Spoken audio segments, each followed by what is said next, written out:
pinapag-iba. Hindi po alam ng police, sir. Akala nila may use pa.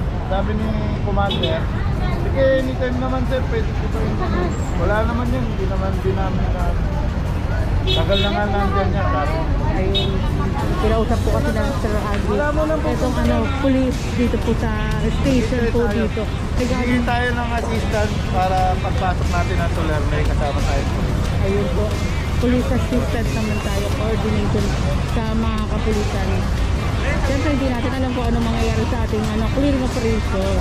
And intro muna tayo. Hello mga kapulisan, welcome back again to another vlog. Massive clearing operation po tayo. Kasama natin ang iba't ibang kawani ng lungsod ng Maynila.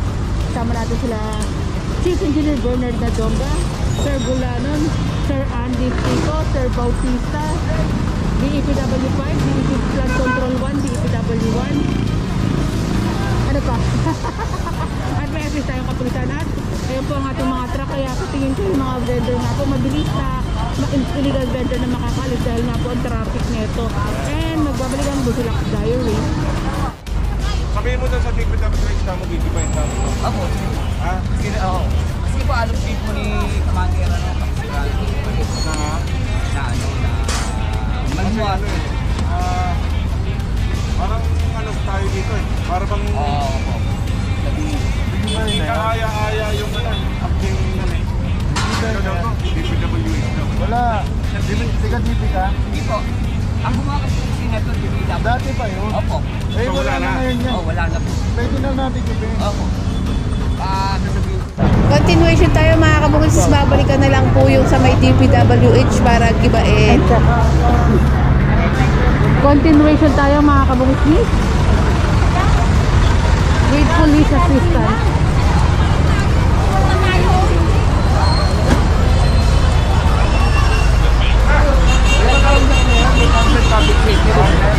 Department Public Safety.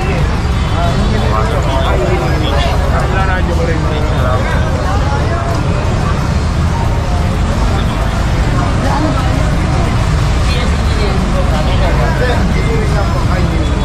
Kasama rin po natin ang DEPW3 under kay Ma'am Cecil.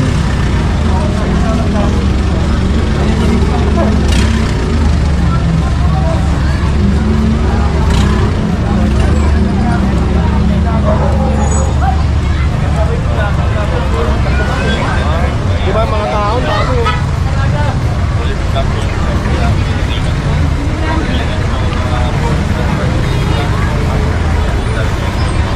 168 Shopping Mall. Marami talagang dadagsa ngayon kasi pasukan sa Lunes. Siyempre naghahanda sila para makakabili ng uniforme ng mga bata. Saka ito kasi, ang ano naman natin dito, yung mapaluwag lang natin yung sidewalk na lalakaran nila. Yung iba kasi, yung mga after ng delivery, ginagawa nilang istakan yung sidewalk eh.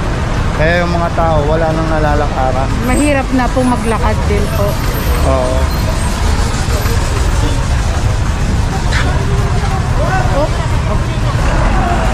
So, siyempre, ang City of Manila, ginagawang mas maluwag ang dati na natin ginagawa. Yes diba? po. Simula na po yung pagpupuri ni Yorme Isko Moreno. Kaya tuloy-tuloy pa rin po ang clearing operation. Kahit na araw ng Sabado at hapon na po, tuloy pa rin po ang trabaho ng ating mga kawani ng lungsod ng Maynila. Ginagawa natin to para sa mga mamamayan natin. Para pag dumadayo sila ng Manila, kahit hindi sila Manila, maano nilang maluwag at nalalakaran at nagagamit yung sidewalk. Saka malinis na malinis po. Para kampante silang maglakad dito, makapamili ng maayos.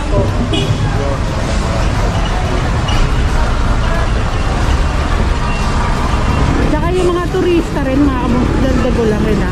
Yung mga turista iba kasi pag divisoria eh. Kaya yung mga turista kapag nakita nilang maayos, ipagmamalaki nila sa ibang bansa, sa lugar na bansa nila.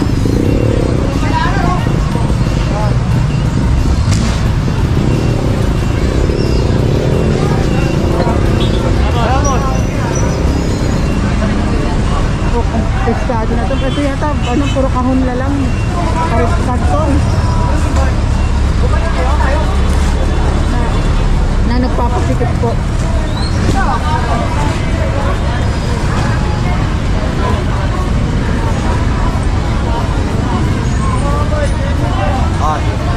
Ito mga bike pala ito.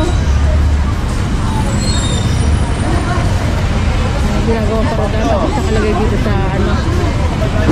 Ano ba tawag dito si Papa? Barrier.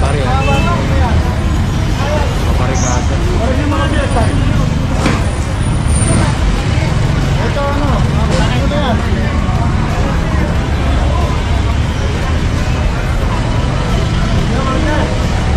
Ito wala yatang katulong si boss. Uy, may baby. Boy!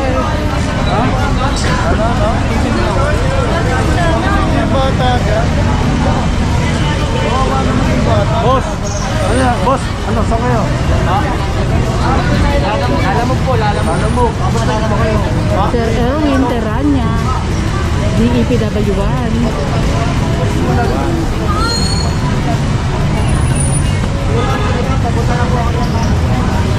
Sa kapila?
Dito po tayo sa Boss! Ako na nagtawag eh. Pa-soler na po tayo. Return na station. Eh kung meron tayong dalang ano, towing o kaya MTPB na po sana ang bahala sa mga sasakyan. Eh wala po tayong kasamang MTPB towing. Kaya ano lang po, paalis lang po. Pero kung may towing, sampa na po yan.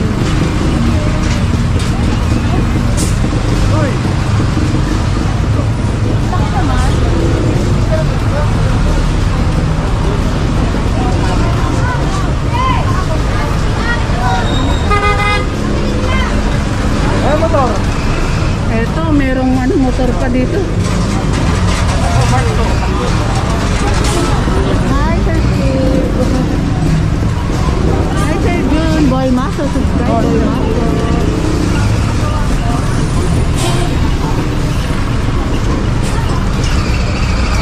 Ayun, ito nga po para mapaluwag kasi ano nga po, bilihan ng mga gamit kayo ng mga estudyante, mga magulang, mga kasama ng mga anak. Kaya kailangan mapaluwag po itong mga lugar na pinupuntahan natin. Kahit sa araw ng Sabado again, tuloy-tuloy pa rin po ang pagtatrabaho ng ating lungsod ng Maynila. Kahit na hapon na rin po para mapaluwag ang daanan. Pero, sa mamo. Ayan, traffic. Ito mga murang bilihin ng mga damit. While waiting pa po sa truck.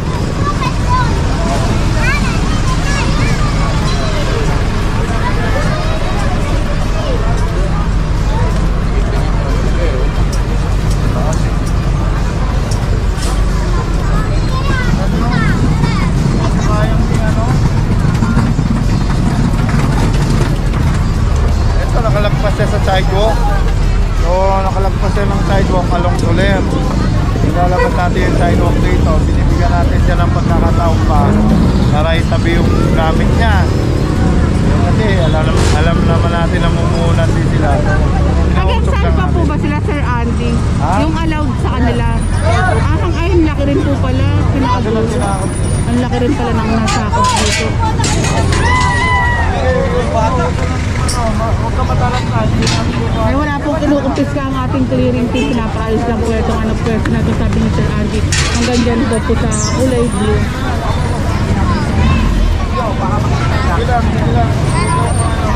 Magkamano.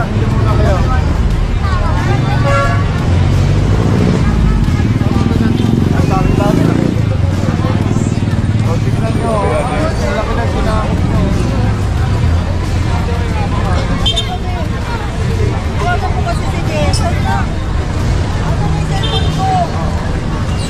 Huwag ka masarap ka. Hindi namin kukunin na. Sige. Ayusin mo lang. Gusto lang namin makita yung sidewalk.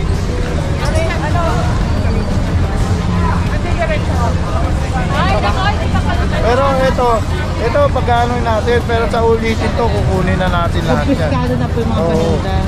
Ngayon, pagbibigyan pa namin kayo, sa ulitin, makita ko kayo dyan, kumpiskado lahat yan ha.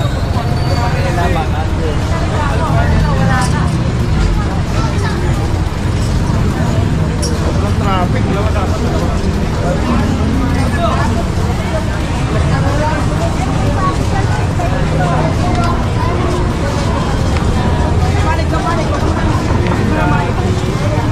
Pero kung pagbabasihan ko ito, wala etong tindahan na to po siguro. Tanongin natin si Sir Andy. Nasaan kayo? Andy. Chico. Ha?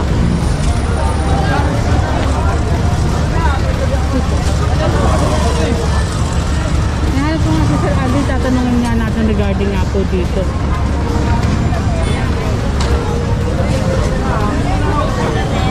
Sir Mike. Sir Mike. Paano mo muna yung maso? Nasaan si Sir Andy?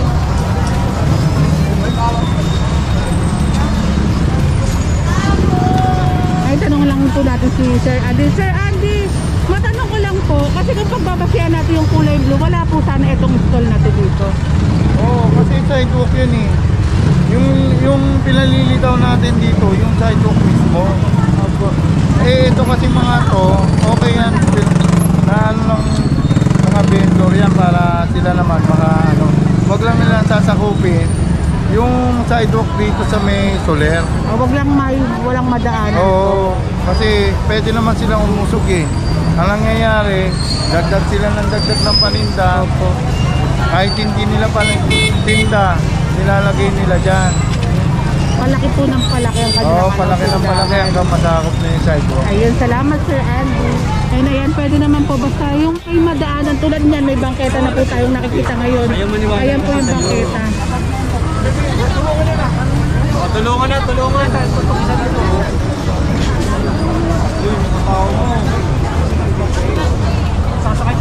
And, ano po, umanok po ulit, kumpisado na po ulit. And magbabalik ang Busilak Diary, like, comment, share, and subscribe. Ingat po kayo talaga.